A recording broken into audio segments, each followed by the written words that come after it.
গর্ভবতী মেয়েরা যদি ব্যাক পেনের কারণে বসে নামাজ আদায় করেন তাহলে কি সঠিক হবে? এক ব্যক্তি তার স্ত্রীকে প্রহার করছিল, এ সময় রাগে অথবা দুঃখে স্ত্রী স্বামীকে বাবা ডেকে ফেলেছে, এতে কি তাদের মধ্যে বিচ্ছেদ হয়ে যাবে? নামাজরত অবস্থায় প্রস্রাবের ফোঁটা বের হলে কি করণীয়? আমাদের দেশে সচরাচর দেখা যায় মৃত ব্যক্তিকে গোসল দেওয়ার পর গোসল দেওয়ার স্থানে 41 দিন পর্যন্ত কাউকে যেতে মানা করা হয়। সেখানে সন্ধ্যাবেলা 41 দিন পর্যন্ত আগরবাতি বা মোমবাতি জ্বালানো হয়। এটা কি শরীয়ত সম্মত? মেয়েদের সুন্নতি পোশাক কোনটি? শাড়ি পরা কি নাজায়েজ? প্রতিবন্ধী শিশুরা কি বাবা মায়ের পাপের ফসল? মা বাবার সেবা কি শুধু ছেলেরা করবে, মেয়েরা কি করবে না? আর মেয়েরা না করলে কি গুনাহ হবে? মৃত ব্যক্তির জন্য দোয়া করার সুন্নাহ পদ্ধতি কি? কোরআন ধরে ওয়াদা করার পর সে ওয়াদা ভঙ্গ করলে কি পরিণতি হতে পারে? মৃত ব্যক্তির জন্য হাফেজ ডেকে কোরআন খতম মিলাদ দিলে মৃত ব্যক্তির কোনো লাভ হবে? চাচা যদি সুদখোর ও বেনামাজি হয় তাহলে কি তার সাথে সম্পর্ক ছিন্ন করা যাবে? এরপরে চলুন আমরা প্রবেশ করি প্রশ্নের আলোকিত ভুবনে।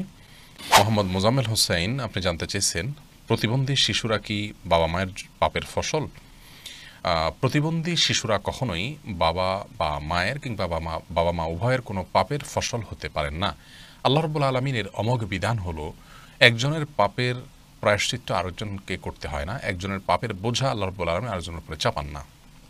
বাবা মা যদি পাপ করে থাকেন তো তাদের পাপ তাদেরকে পাবে, তাদের পাপের কারণে সন্তান প্রতিবন্ধী হবে এমন কোনো কথা ইসলামী শরীয়ত অ্যালাউ করেন। এটা সম্পূর্ণ ভুল এবং কুসংস্কারাচ্ছন্ন একটি বিশ্বাস। এই বিশ্বাস থেকে আমাদেরকে বেরিয়ে আসতে হবে যদি কারোর মধ্যে বিশ্বাস থাকে।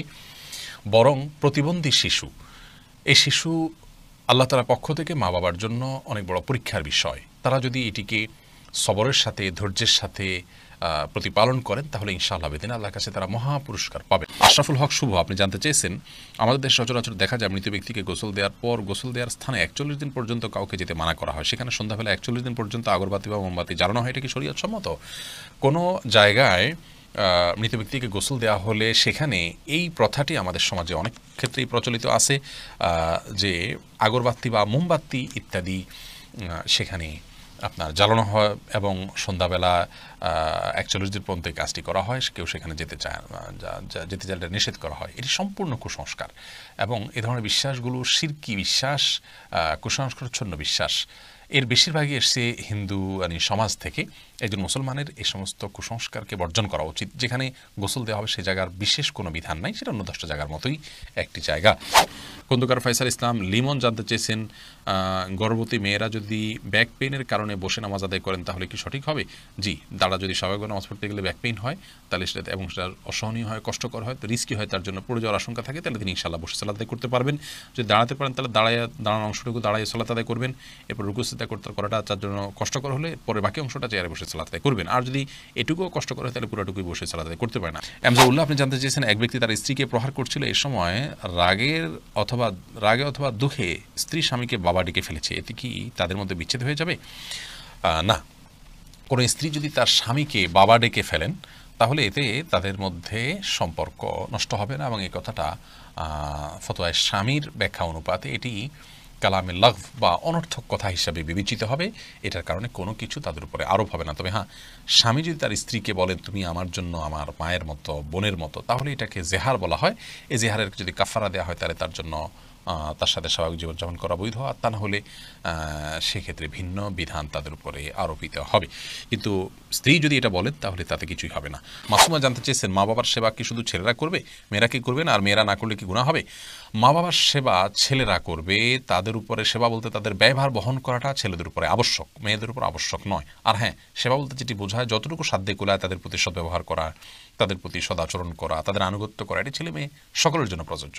কিন্তু তাদের আর্থিক ব্যবহার এবং সার্বিক দায়িত্ব গ্রহণ যেটিকে বলে সেটি কিন্তু মেয়েদের উপরে বর্তায় না, ছেলেদের উপরে বর্তায়। ইসলাম মেয়েদেরকে যে কত সুযোগ এবং কত যে ফ্যাসিলিটি দিয়েছে সেটা বলে শেষ করা কঠিন।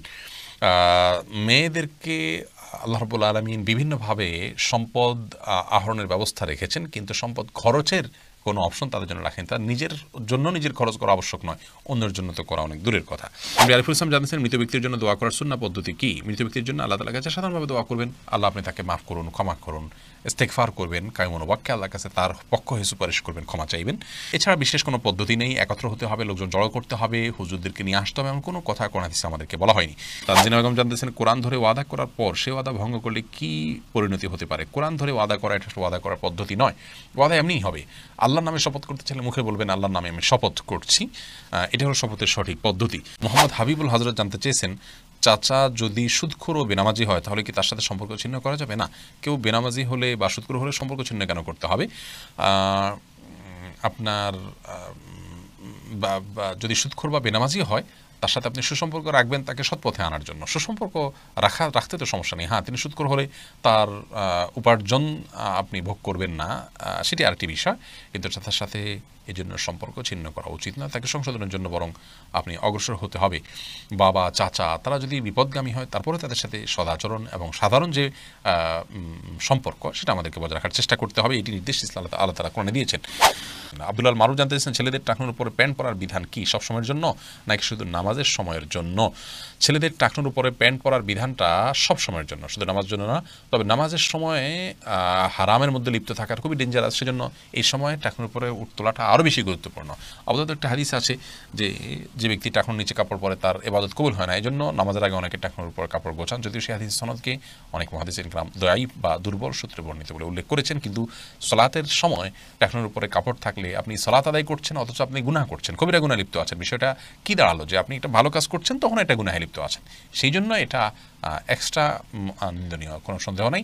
কিন্তু সাধারণ অবস্থাতেও একজন ইমানদার পুরুষের জন্য টাকনুর নিচে কাপড় পরা নিষেধ। মনে রাখবেন, শরীয়ত আমাদেরকে যে বিষয়গুলো নিষেধ করেছে সেগুলোকে আমাদের জন্য ক্ষতিকর হওয়ার কারণেই নিষেধ করা হয়েছে। অতএব টাকনুর নিচে পুরুষদের কাপড় পরাটা তাদের জন্য ক্ষতিকর, সেই ক্ষতিটা আমরা অনুভব করতে পারি বা না পারি, সেটা আমাদের জন্য দৃশ্যমান ক্ষতি হতে পারে, অদৃশ্য ক্ষতি হতে পারে, কিন্তু ক্ষতি যে আছে এতে সন্দেহ করবার কোনো সুযোগ নেই। আল্লাহ তাআলা যা দিনের দিয়েছেন সারা আলাকুম মিনাদ দিন, আমাদের উপকারের জন্যই দিনের সব কিছুকে আল্লাহ তাআলা বিধিবদ্ধ করেছেন। এমনি সালাহুদ্দিন জানতে চেয়েছেন নামাজরত অবস্থায় প্রসাবের ফোঁটা বের হলে কি করণীয়?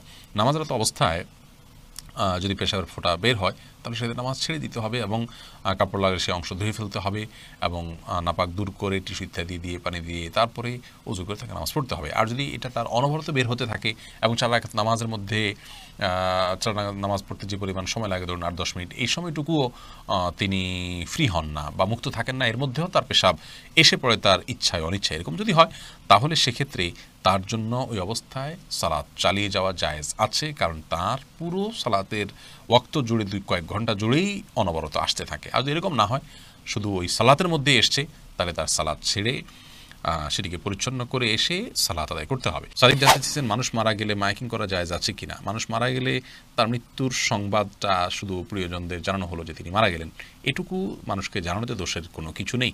জান্নাতে আইডি থেকে আপনি জানতেছেন মেয়েদের সুন্নতি পোশাক কোনটি, শাড়ি পরা কি নাজায়েজ? মেয়েদের পোশাকের জন্য ড্রেস কোড বা নীতিমালা দেওয়া আছে, কিন্তু বিশেষ কোনো কাটিং বা বিশেষ কোনো স্টাইলের পোশাক পরাকে সুন্নাত বলা হয়নি। এটা নিয়ে অনেকে বাড়াবাড়ি করেন, অনেকে বলেন মিক্সি পরতে হবে, অনেকে বলেন শাড়ি পরা যাবে না। শাড়ি যদি কেউ পরে তার উপরে ওড়না পরে ঢেকে ঢুকে তিনি থাকতে পারেন তো কোনো অসুবিধা নেই, আর স্বামীর সামনে তো এটা পড়তে কোনো অসুবিধা নেই। কিন্তু সাধারণত ঘরের অন্যান্য যে মাহরাম পুরুষরা আছে, নিজের ছেলে ভাই, তাদের সামনে শাড়ি পরলে পেট পেট ইত্যাদি দেখা দেয় এবং এটি অনাচারের দিক উন্মোচিত করে, সেই জায়গা থেকে এটি যথাসম্ভব অনুত্তম। তবে সেগুলোকে যদি ঢেকে ঢুকে পড়তে পারেন কেউ, তাহলে তার জন্য জায়েজ আছে, নিষেধ নয়। রোশনার খাতুন জানতে চেয়েছেন মৃত ব্যক্তির জন্য হাফেজ ডেকে কোরআন খতম মিলাদ দিলে মৃত ব্যক্তির কোনো লাভ হবে?